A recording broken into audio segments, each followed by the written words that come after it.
जिंदगी में कभी उम्मीद मत खोना, क्योंकि हर दिन चमत्कार होते हैं। देर है तो बस उन्हें महसूस करने की। दोस्तों, अगर अभी तक आपने इस कहानी का प्रीवियस हिस्सा नहीं देखा तो इसे सही से समझने के लिए पहले वो देख ले। चैनल पर नए हैं तो प्लीज सब्सक्राइब कर दे। इस बार शुरुआत होती है जॉन लॉक की आंख खुलने से। अभी अभी आइलैंड पर ओशियानिक जहाज क्रैश हुआ है। हर तरफ भगदड़ मची है। जहाज के मलबे, मरे हुए, जख्मियों और जिंदा लोगों के बीच में से एक आदमी को होश आता है, यानी कि जॉन लॉक। सब कुछ छोड़कर वो अपने पैरों की ओर देखता है, मानो जैसे उसे अपने पैरों की फिक्र थी। खैर, आहिस्ता आहिस्ता वो खड़ा हो जाता है और हम उसके चेहरे पर एक खुशी देखते हैं। कहानी के इस हिस्से में हम जॉन के बारे में थोड़ा बहुत जानने वाले हैं। खैर, अब आते हैं प्रेजेंट पर। आइलैंड पर सर्वाइवर्स को 5 दिन हो चुके हैं। ये 5 दिन इन लोगों पर कैसे बीते वो तो हमने सब देख लिया। रात का समय था, सभी सो रहे थे, मगर वॉल्ट का डॉग विंसेंट, जिसे लॉक वापस ले आया था, वो भौंक रहा था। माइकल और वॉल्ट उसे शांत करने की कोशिश तो कर रहे थे, क्योंकि इससे बाकी सब जाग जाते, मगर ये डॉग ऐसे ही नहीं भौंक रहा था, क्योंकि तब फ्यूसेलेज में से आवाजें आ रही थी जैसे कोई वहां हो। ये आवाजें सबको जगा देती है। ध्यान देने पर ये किसी जानवर की आवाज सुनते हैं। अब सभी घबरा जाते हैं। फ्यूसेलेज में सिर्फ लाशें ही थी। खैर, ये लोग एक जगह इकट्ठा होते हैं। क्लेयर और सईद पूछते हैं कि आखिर वहां अंदर कौन हो सकता है।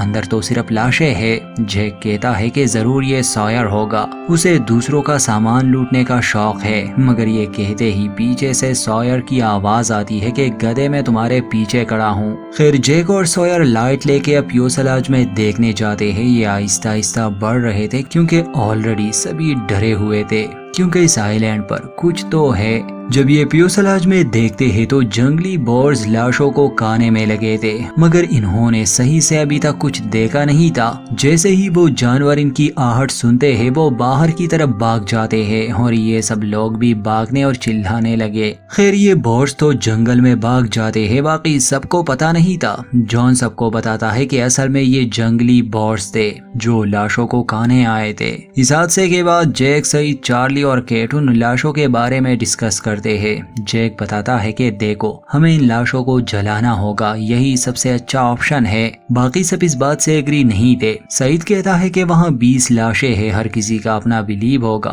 अपना कोई रिलीजन, हमें उन्हें जलाना नहीं चाहिए। मगर जैक समझाता है कि अब इससे कोई फर्क नहीं पड़ता और ना ही हमारे पास इतना समय है कि हम उनके धर्म को ढूंढना शुरू करें। जानवरों के खाने से तो अच्छा है कि उन्हें जला दिया जाए, और ये काम हम कल शाम के बाद ही करेंगे। इसके बाद जैक चला जाता है। चार्ली सईद से पूछता है कि लाशों को जलाना है तो दिन के समय क्यों नहीं, शाम को क्यों? तो सईद उसे समझाता है ताकि आग दूर से दिखी जाए। अगले दिन हम देखते हैं कि सईद कोई डिवाइस बना रहा था। केट उसके पास आती है, पूछती है कि वो क्या बना रहा है। तो सईद उसे समझाता है कि इस बार मैं कोई रेडियो नहीं बना रहा, ये एक एंटेना है। मैं उस सिग्नल को डिटेक्ट करने की कोशिश करूंगा, उसे ट्रायंगुलेट करूंगा। अगर मुझे उसका सोर्स मिल गया तो मैं उस जगह की लोकेशन निकाल सकता हूँ जहाँ से ये सिग्नल ट्रांसमिट हो रहा है। और अगर अभी भी वो चल रहा है उस लूप में, तो इसका मतलब कि वहाँ एनर्जी का कोई सोर्स जरूर होगा। वैसे भी जब तक ये ट्रांसमिशन चल रही है, हम अपना कोई भी ट्रांसमिशन नहीं बेच सकते,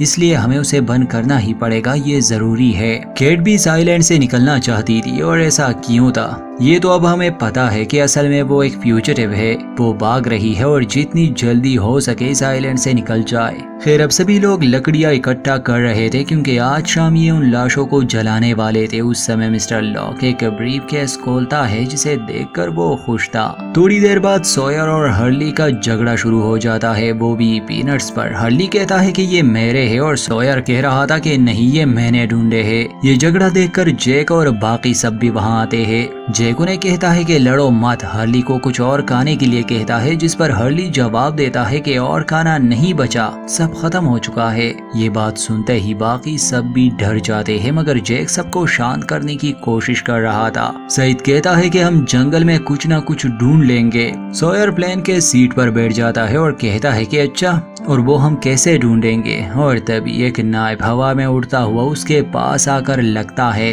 सामने जॉन लॉक खड़ा था। वो कहता है कि हम शिकार करेंगे। सभी हैरान थे कि आखिर इस बंदे के पास ये नाइफ आया कहाँ से और ये है कौन। जॉन बताता है कि मुझे सामान में मिला, कल रात हमने देखा कि यहाँ पर जंगली बॉर्स है जो लाशें खाने आए थे। वो तो सिर्फ बच्चे थे, इसका मतलब कि आसपास इनकी माँ भी होगी, मगर जंगली बॉर्स का शिकार आसान नहीं, इसलिए मुझे 2 और लोगों की जरूरत पड़ेगी। किस्मत अच्छी रही तो हमारे खाने की समस्या खत्म हो जाएगी। सोयर उसका मजाक उड़ाता है कि आखिर इस छोटे नाइफ से तुम क्या शिकार कर लोगे। तब जॉन लॉक एक केस को खोलता है जिसमें हर तरह के नाइफ्स थे और इसके बाद तो सभी के चेहरे देखने लायक थे। हर्ली हैरानी से पूछता है कि ये बंदा कौन है। खैर ये जरूर कोई वॉर हीरो होगा या फिर कोई शातिर शिकारी तो रहा ही होगा क्योंकि ये काफी एक्सपीरियंस्ड है।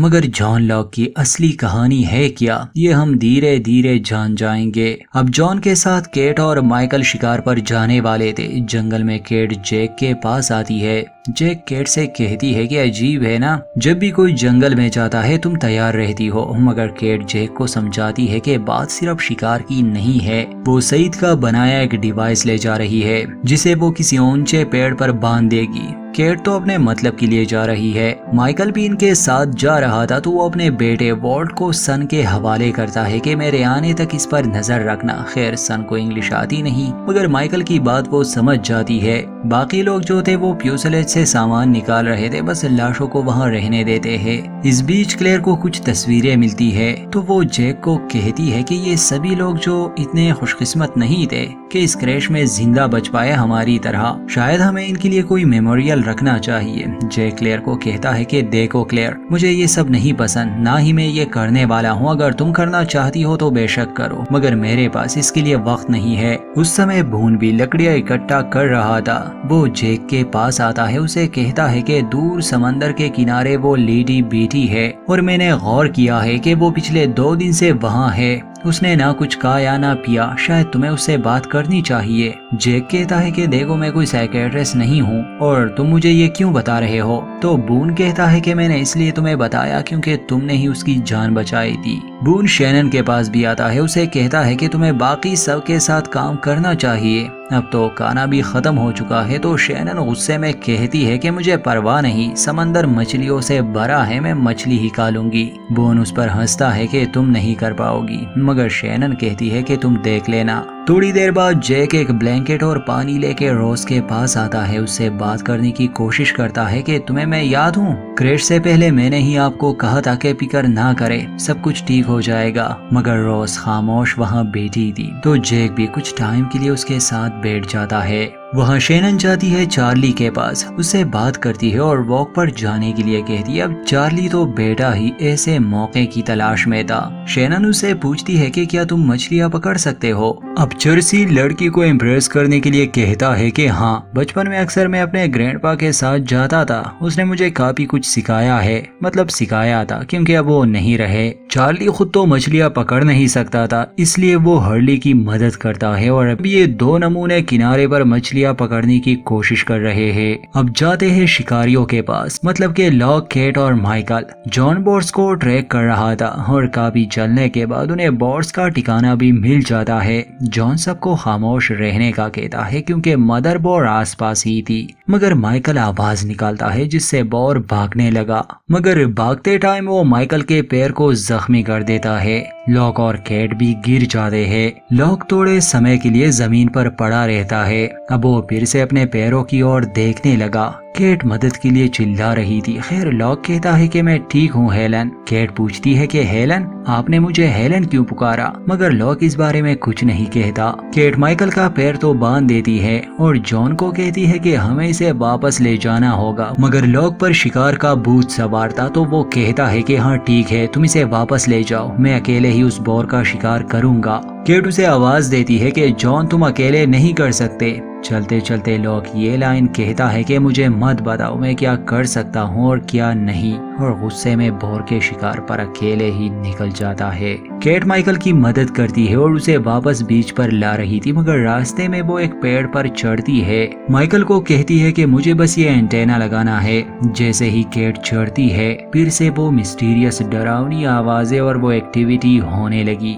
اس کی وجہ سے کیٹ کے ہاتھ سے وہ اینٹینا گر جاتا ہے اور ٹوٹ جاتا ہے۔ کیٹ دیکھتی ہے کہ جس طرف لاک گیا ہے یہ چیز بھی اسی اور بڑھ رہی ہے، اس کا مطلب کہ یہ لاک کو مار دے گی جس طرح اس نے پائلٹ کو مارا تھا۔ وہاں لاک کو ہم اکیلے دیکھتے ہیں، وہ بھی یہ آوازیں سنتا ہے اور اس چیز کو اپنے آس پاس محسوس کرتا ہے اور دیکھتے ہی دیکھتے وہ اس کے سامنے آ جاتا ہے، مگر یہ ہم آڈینس کو نہیں دکھایا جاتا، بس جان لاک ہی وہ اپنی آنکھوں سے دیکھ لیتا ہے کہ وہ کیا تھا، اور جان کے چہرے پر وہ ڈر ہمیں صاف دکھائی دیتا ہے۔ اور یہیں پر سین کٹ۔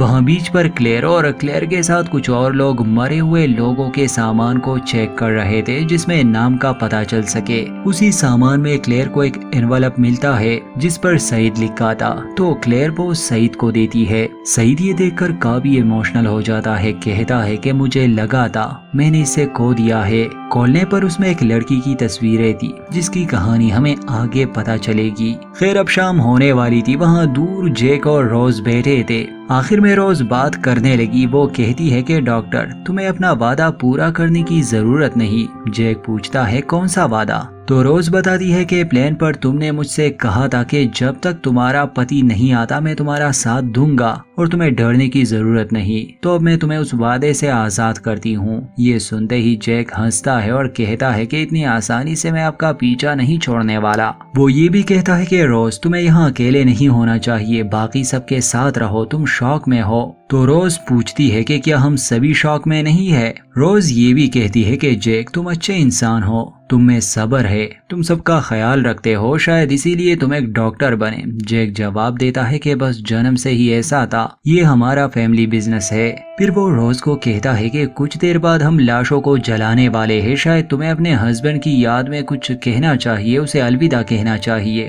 روز کہتی ہے کہ جیک میرا ہسبینڈ برنارڈ زندہ ہے، وہ مرا نہیں ہے۔ جیک کہتا ہے کہ وہ ٹیل سیکشن میں تھا اور مجھے نہیں لگتا وہ زندہ ہوگا۔ روز کہتی ہے کہ وہ بھی ہمارے بارے میں ایسا ہی سوچتا ہوگا۔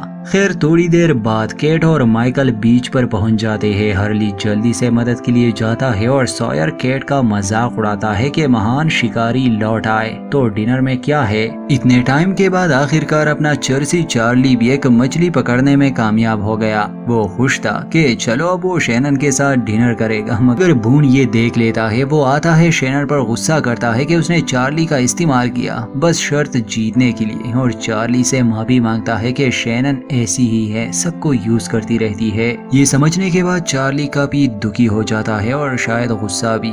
کیٹ سعید کے پاس آتی ہے، اس سے معافی مانگتی ہے کہ اس سے اینٹینا ٹوٹ گیا۔ یہ دیکھ کر سعید دکھی ہو جاتا ہے کیونکہ اب اس کے پاس ایسے کوئی بھی ٹولز نہیں تھے جس سے وہ یہ ٹھیک کر سکے۔ اسے غصہ بھی بہت آتا ہے، مگر کیٹ اسے سمجھاتی ہے کہ سعید ہم دوبارہ سے کوشش کریں گے۔ جیک جب روز سے بات کر رہا تھا تو اسے دور ایک آدمی نظر آتا ہے، اسے وہ اپنا وہم ہی مان رہا تھا۔ خیر کیٹ جیک کے پاس آتی ہے، ساری بات بتا دیتی ہے کہ لاک اکیلے ہی چلا گیا اور بعد میں ہم نے اس مونسٹر کو اس کے پیچھے دیکھا، تو مجھے افسوس ہے کہ اب جان لاک نہیں رہے۔ یہ سنتے ہی جیک کو بھی دکھ ہوتا ہے، مگر دوبارہ سے اسے وہی سوٹ پہنے آدمی نظر آتا ہے تو جیک جنگل کی اور بھاگتا ہے، کیٹ بھی اس کے پیچھے بھاگتی ہے۔ جیک کو وہ آدمی نہیں ملتا مگر جان لاک مل جاتا ہے جو ایک بور کا شکار کرنے میں کامیاب ہو گیا تھا، اور اسے زندہ دیکھ کر یہ دونوں خوش تھے، مگر جیک کنفیوز تھا کہ آخر اسے وہ آدمی کیوں نظر آ رہا ہے۔ یہاں سے ہم پاسٹ میں جائیں گے مسٹر لاک کی کہانی کو سمجھنے کے لیے۔ ویسے تو مسٹر لاک کی پرسنالٹی کافی دمدار ہے، مانو جیسے کوئی ریٹائرڈ سولجر ہو، مگر حقیقت کچھ اور تھی۔ وہ ایک کمپنی میں کام کرتا تھا، ایک کمپنی جو باکسز بناتی تھی۔ مسٹر لاک کا باس ہمیشہ اس کا مذاق اڑاتا تھا، اس سے برا برتاؤ کرتا تھا، بدتمیزی کرتا تھا، مطلب کہ مسٹر لاک کی لائف میں کچھ خاص نہیں تھا۔ پھر ایک دن اس نے فیصلہ کیا کہ وہ آسٹریلیا کے جنگلوں میں جائے گا، نیچر کے قریب، تاکہ وہ سب محسوس کر سکے۔ وہ ہمیشہ اسپریچول جرنی اور تقدیر کی باتیں کیا کرتا تھا۔ اس کا ایک عورت سے افیئر بھی تھا جو اصل میں ایک پروسٹیٹیوٹ تھی، مگر لاک اسے پسند کرتا تھا۔ وہ اسے بھی اپنے ساتھ جانے کے لیے کہتا ہے، مگر وہ عورت جس کا نام ہیلن تھا وہ انکار کرتی ہے اور لاک کو بھی کہتی ہے کہ تم یہ نہیں کر سکتے۔ جان وہی جواب دیتا ہے کہ مجھے مت سکھاؤ میں کیا کر سکتا ہوں اور کیا نہیں۔ کچھ مہینے بعد وہ آسٹریلیا آتا ہے اور وہ ایک وائلڈ ٹرپ پر جانے والا تھا، مگر ٹور گائیڈ اسے جانے کی اجازت نہیں دیتا۔ लॉक उसे बहुत रिक्वेस्ट करता है कि मुझे जाने दो, ये मेरी सबसे बड़ी ख्वाहिश है, मैं जंगल में जाना चाहता हूँ, वहाँ शिकार करना चाहता हूँ। मगर वो आदमी उसे कहता है कि माफ करना सर, मगर आपकी फिजिकल कंडीशन को देखकर हम ये अलाउ नहीं कर सकते और आप इसके काबिल नहीं। और यहाँ एक बात पता चलती है जब हमें मिस्टर लॉक व्हील चेयर पर दिखाई देते हैं। असल में वो अपाहिज थे। वो गुस्से में कहता है कि मुझे मत बताओ मैं क्या कर सकता हूँ और क्या नहीं। उस समय वो रो रहे थे। अब आप समझ गए होंगे कि क्रैश के बाद वो सबसे पहले अपने पैरों की ओर क्यों देख रहा था, यह उसे खुशी महसूस क्यों हो रही थी। इस क्रैश ने उसे वापस से ठीक कर दिया। उसे चमत्कारों पर यकीन होने लगा, क्योंकि इस क्रैश से पहले तो वो व्हील चेयर पर एक बेबस लाचार इंसान की तरह था, जिसकी इस दुनिया में कोई जगह ही नहीं थी और सब उसे कमजोर समझते थे। ये क्रैश और आइलैंड मिस्टर लॉक के लिए एक मेरिकल की तरह है। वो अपने पैरों पर भी खड़े हैं और वो सब भी कर रहे हैं जिसका उसने सपना देखा था। अब आते हैं प्रेजेंट पर। शाम हो चुकी थी। लाशों को ये लोग जला रहे थे और क्लेयर सब मरे हुए लोगों का नाम ले रही थी। ये एक मेमोरियल था। जैक इन सबसे दूर बैठा हुआ था। माइकल मिस्टर लॉक को कहते हैं कि आपने अच्छा काम किया, बाकी सभी आपसे बहुत खुश है, आपकी तारीफ कर रहे हैं। मतलब बोर के शिकार के लिए मिस्टर लॉक दूर अपने व्हील चेयर की ओर देखता है और मुस्कुराता है। यहीं पर इस एपिसोड का दी एंड। आगे देखेंगे होता है क्या। चैनल को सब्सक्राइब नहीं किया तो प्लीज कर दे। स्टोरी को लेकर अपनी राय जरूर दे।